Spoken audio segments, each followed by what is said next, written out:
اپنی رحمتوں برکتوں کے ساتھ ہم سب پر سایہ فگن ہے۔ خوش نصیب ہیں وہ لوگ جو اس مہینے میں ایک ایک لمحے کا صحیح سے استعمال کرتے ہیں۔ یقین جانیے رمضان شریف کا ایک ایک لمحہ خیر و برکت سے بھرپور ہے۔ رمضان شریف کا مہینہ تمہارے لیے ٹریننگ کا مہینہ ہے۔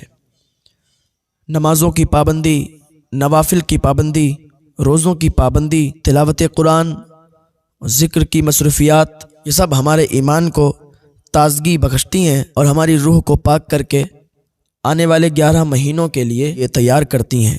یہ مہینہ محض سستا ثواب بٹورنے کا مہینہ نہیں ہے، بلکہ ایک انقلابی مہینہ ہے جو دلوں کو روحانیت کی طرف پھیر دیتا ہے۔ ہمیشہ کے لیے اپنے اندر تبدیلی لانے کا مہینہ ہے، دلوں کو پاکیزہ بنانے کا مہینہ ہے، روح کو دنیا کی تمام نفسانی خواہشات سے پاک کرنے کا مہینہ ہے۔ رمضان کا مہینہ اس لیے آتا ہے کہ امت مسلمہ میں ایک نئی روح پھونک دے۔ قرآن مجید میں روزوں کی فرضیت کا مقصد بیان کرتے ہوئے کہا گیا ہے، روزے اس لیے فرض کیے گئے ہیں کہ تمہاری زندگی سے برائیوں کا ہمیشہ کے لیے خاتمہ ہو جائے اور تم متقی بن جاؤ، زندگی کے ہر موڑ پر رضائے الہی پیش نظر ہو۔ رمضان شریف کا مہینہ بہت ہی رحمتوں برکتوں والا مہینہ ہے۔ اسلامی 12 مہینے کے ناموں میں صرف قرآن میں رمضان مہینے کا ہی نام لیا گیا ہے اور اسی مہینے کے فضائل اور واضح لفظوں میں بیان ہوئے، کسی دوسرے مہینے کا نام نہیں لیا گیا۔ صرف ماہ رمضان کا قرآن میں نام لیا گیا ہے۔ عورتوں میں صرف بی بی مریم کا، سمجھ رہے ہیں؟ عورتوں میں صرف بی بی مریم کا نام قرآن میں آیا۔ صحابہ کرام میں صرف حضرت زید بن حارثہ کا نام قرآن میں لیا گیا، جس سے ان تینوں کی شان اور عظمت معلوم ہوتی ہے۔ رمضان میں 5 حروف ہیں، را، میم، ضاد، الف، نون۔ کیا ہوا؟ رمضان۔ را سے رحمت الہی، میم سے مراد محبت الہی، ضاد سے مراد ضمانت الہی، الف سے مراد امان الہی، نون سے مراد نور الہی۔ اور رمضان میں 5 خصوصی عبادتیں ہوتی ہیں، روزہ، تراویح، تلاوت قرآن، اعتکاف اور شب قدر کی عبادت۔ تو جو کوئی سچے دل سے یہ 5 عبادتیں کرے وہ ان 5 انعام کا مستحق ہے، یعنی رحمت الہی اس کے قدموں کا بوسہ لے گی، محبت الہی اس کا دل سرشار ہوگا، میدان قیامت میں اللہ اس کا ضامن ہوگا، محشر کے تمام خوف سے وہ امن و امان میں ہوگا، مرنے کے بعد اس کی قبر میں نور ہی نور ہوگا۔ سبحان اللہ۔ تو رمضان کا مہینہ بے شمار فضائل اور برکات کا حامل ہے۔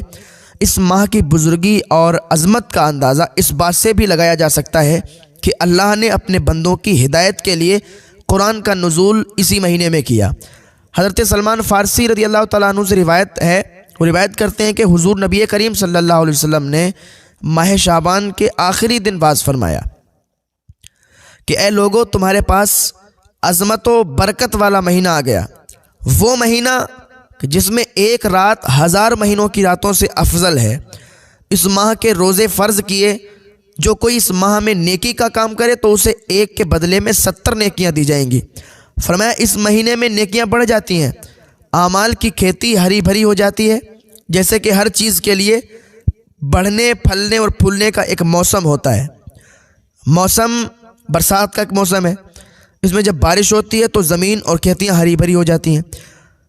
اس طرح اس ماہ میں رحمت الہی کی بارش ہوتی ہے، جس سے اعمال کی کھیتیاں سرسبز و شاداب ہو جاتی ہیں، نیکیاں بڑھنے پھلنے پھولنے لگتی ہیں۔ موجودہ حالات میں ہم دیکھتے ہیں کہ بڑی بڑی کمپنیاں سال میں ایک آدھ بار کچھ آفر نکالتی ہیں۔ دیکھیے موبائل کمپنیاں جو ہیں کچھ اسکیمیں اور آفرز نکالتی ہیں کہ 70 کا بیلنس کرواؤ، 80 کا بیلنس کرواؤ تو 90 ملے گا، 70 کا کرواؤ گے تو 80 ملے گا، 90 کا کرواؤ گے تو 100، یا اسی طریقے کی جو بھی آفرز ہوتے ہیں نکالتے ہیں۔ تو ان تجارتی آفر سے فائدہ اٹھانے میں ہر کوئی لگا ہوا ہے، مگر افسوس ہے کہ ہم اس شاندار اور عظیم خدائی آفر سے بے خبر ہوتے ہیں جو اللہ رب العزت کی جانب سے ہمیں رمضان کی شکل میں عطا کیا گیا ہے۔ اس مہینے میں ہر اچھے کام کا اجر و ثواب صرف 2 گنا ہی نہیں بلکہ 70 گنا بڑھا دیا جاتا ہے، 70 گنا بڑھا دیا جاتا ہے، اور اس سے بھی زیادہ اگر اللہ چاہے تو ایک کے بدلے میں 700 اجر و ثواب عطا فرمائے۔ فرمایا یہ مہینہ صبر کا ہے اور صبر کا بدلہ جنت ہے۔ اس ماہ میں مومن کا رزق بڑھا دیا جاتا ہے، اور جو اس مہینے میں کسی روزے دار کو روزہ افطار کرائے تو یہ اس کے گناہوں کے لیے مغفرت ہے۔ فرمانے علی شان ہے کہ جس نے کسی روزے دار کو پانی پلایا تو وہ شخص گناہوں سے پاک و صاف کر دیا جاتا ہے۔ مالک کونین صلی اللہ تعالیٰ علیہ وسلم نے ارشاد فرمایا کہ جس شخص نے حلال کھانے یا پانی سے روزہ افطار کرایا تو ماہ رمضان میں تمام فرشتے اس کے لیے بخشش کی دعا کرتے ہیں۔ سبحان اللہ، دیکھیے تو ذرا، یہ اسلام ہے۔ اور حضور فرماتے ہیں یہ وہ مہینہ ہے کہ جس کا پہلا عشرہ 10 دن رحمت کا ہے، اور دوسرا عشرہ 10 دن مغفرت کا ہے، اور تیسرا عشرہ جو ہے آخری والا عشرہ 10 دن کا عشرہ ہوتا ہے تو یہ جہنم سے آزادی کا ہے۔ علماء کرام فرماتے ہیں یوں تو پورا رمضان عظمت اور رحمت خیر و برکت کا ہے، مگر اس ماہ کا آخری عشرہ بے شمار خصوصیات کی بنا پر بڑی اہمیت کا حامل ہے۔ یہی عشرہ تو جہنم سے آزادی کا پروانہ لیے ہوئے، یہی وہ عشرہ ہے کہ جس میں ایک رات شب قدر کی ہے جو 1000 راتوں سے افضل ہے، جس میں دنیا کے تمام انسانوں کی ہدایت کے لیے آخری کتاب نازل ہوئی۔ رمضان کا یہ عشرہ اپنے اندر 4 خصوصیات رکھتا ہے۔ نمبر 1، اسی عشرے کی شب قدر میں قرآن کا نزول ہوا۔ نمبر 2، یہ رات 1000 مہینوں سے افضل ہے۔ نمبر 3، اسی عشرے کے شب میں سید الملائکہ حضرت جبریل علیہ السلام بہت سے فرشتوں کے ساتھ زمین پر اترتے ہیں۔ نمبر 4، یہ رات تمام تر اپنی رحمتوں اور برکتوں کے ساتھ صبح صادق تک سایہ فگن رہتی ہے۔ رمضان کا آخری عشرہ اس لحاظ سے بھی بہت اہمیت کا حامل ہے کہ یہ عشرہ اعتکاف کا عشرہ ہے، جو تمام انبیاء علیہ السلام کی سنت ہے اور فرض کفایہ بھی ہے۔ اگر پورے شہر یا بستی میں سے کوئی ایک آدمی اعتکاف میں بیٹھ گیا تو تمام لوگ بری ذمہ ہیں، اور اگر نہیں بیٹھا تو سب گناہ گار ہوئے۔ حدیث پاک میں ہے کہ قیامت کے دن ایک گناہ گار دوزخ میں ڈالا جائے گا تو جہنم کی آگ اسے دور بھاگے گی۔ داروغہ جہنم حضرت مالک کہیں گے کہ دوزخ کی آگ تو اسے کیوں نہیں پکڑتی اور کیوں نہیں جلاتی؟ آگ عرض کرے گی میں اسے کیوں کر پکڑوں، اس کے منہ سے تو روزے کی بو آتی ہے۔ ہے حضرت مالک اس گنہگار سے پوچھیں گے کہ تو روزہ دار مرا تھا؟ وہ کہے گا جی ہاں۔ فرمایا تبھی تو جہنم کی آگ نہیں جلاتی ہے۔ قیامت میں رمضان اور قرآن روزے دار کی شفاعت کریں گے۔ پتہ ہے رمضان اللہ کی بارگاہ میں کہے گا میں نے اسے دن میں کھانے پینے سے روکے رکھا تھا، اور قرآن عرض کرے گا اے میرے پروردگار میں اسے رات میں تلاوت قرآن اور تراویح کے ذریعے سونے سے روکے رکھا تھا۔ اللہ تعالیٰ رمضان اور قرآن کی شفاعت قبول کرے گا اور روزے دار کی بخشش کرے گا اور جنت عطا فرمائے گا۔ فرمایا من صام رمضان ایمانا و احتسابا غفر له ما تقدم من ذنبہ، جو شخص ایمان اور اخلاص سے روزے رکھے اللہ اس کے پچھلے گناہ بخش دیتا ہے۔ فرمایا جس نے روزہ رکھ کر بھی فسق و فجور اور برائی نہیں چھوڑی اس کا حال صرف بھوکے پیاسے کے سوا اور کچھ نہیں۔ یعنی روزے کا مقصد ہے برائیوں کو چھوڑ دینا، تقوی والی زندگی اختیار کرنا۔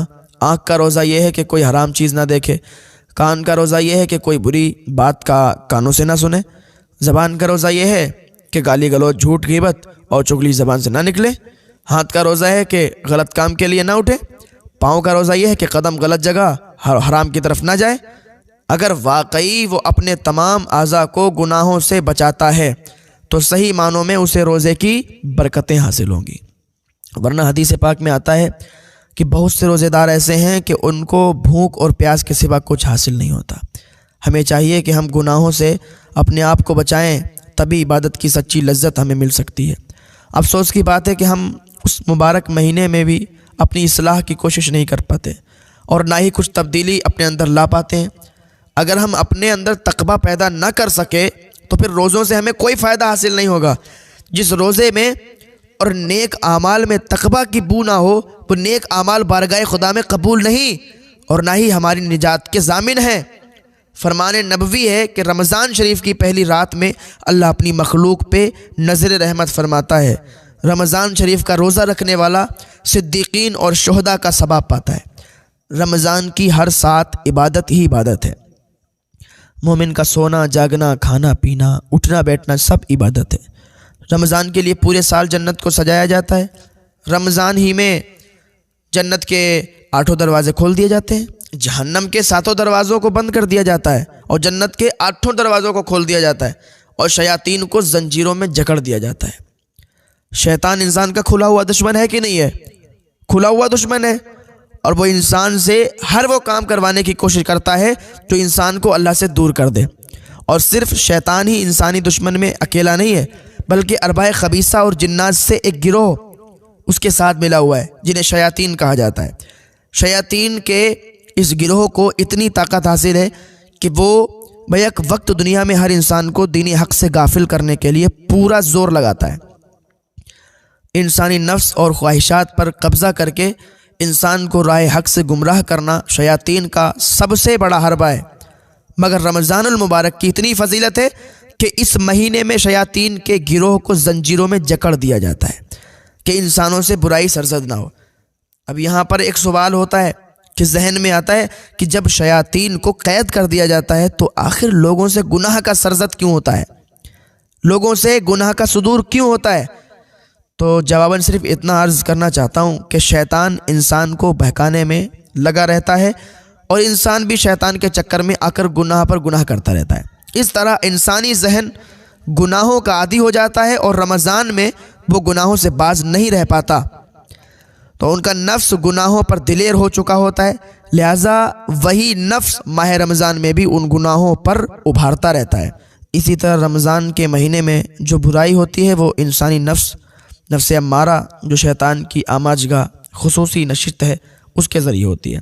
فرمان عالی شان ہے کہ 3 آدمیوں کی دعا رد نہیں ہوتی، ایک عادل اور انصاف پسند بادشاہ کی، دوسرے روزہ دار کی اور تیسرے مظلوم کی۔ ارشاد ہوتا ہے کہ میں تیری مدد ضرور کروں گا، چاہے کسی کی مصیبت سے دیر ہی صحیح، کسی مصیبت سے دیر ہو جائے، مگر مجھے اپنی عزت و جلال کی قسم میں ظالم کو سزا ضرور دوں گا اور مظلوم کی مدد کروں گا۔ حدیث مبارکہ میں آیا ہے کہ افطار کے وقت دعا رد نہیں کی جاتی، اب دعا میں تاخیر ضرور ہوتی ہے، تو اس سے ذہن میں یہ بات آتی ہے کہ دعا آخر قبول کیوں نہیں ہوتی جبکہ حدیث میں قبولیت دعا کی بشارت آئی ہے؟ تو جواباً یہ صرف اتنا عرض ہے کہ اللہ روزے دار کی ہر جائز دعا قبول فرما کر اس کو تدبیر عمل میں ڈال کر کچھ عرصے کے لیے موقوف کر دیتا ہے، اور جب وہ عرصہ گزر جاتا ہے تو کام ہونے کے آثار پیدا ہو کر دعا مانگنے والے کے ساتھ آ جاتے ہیں۔ مثال کے طور پر ایک آدمی دعا مانگ رہا ہے، یا اللہ مجھے مالدار بنا دے، حاجی بنا دے، تو اس کی یہ دعا اگرچہ جائز ہے مگر ایسا نہیں ہے کہ صبح دعا مانگے اور شام کو مالدار ہو جائے، روپیوں کی آسمان سے بارش ہونے لگے، ایسا نہیں ہے، بلکہ کچھ عرصے تک اللہ اس کو دنیا میں اسباب مہیا فرما دے گا۔ لیکن ایسا ہو سکتا ہے کہ اللہ تعالیٰ کا اس پر خصوصی فضل اور فیضان جاری ہو جائے، تو ایسا بھی ہو سکتا ہے کہ اگر رات کو دعا مانگی تو صبح ہی مالدار ہو جائے، ایسا بھی ہو سکتا ہے، لیکن اکثر ایسا نہیں ہوتا ہے۔ تو دنیا میں دولت کمانے کا کچھ تدبیر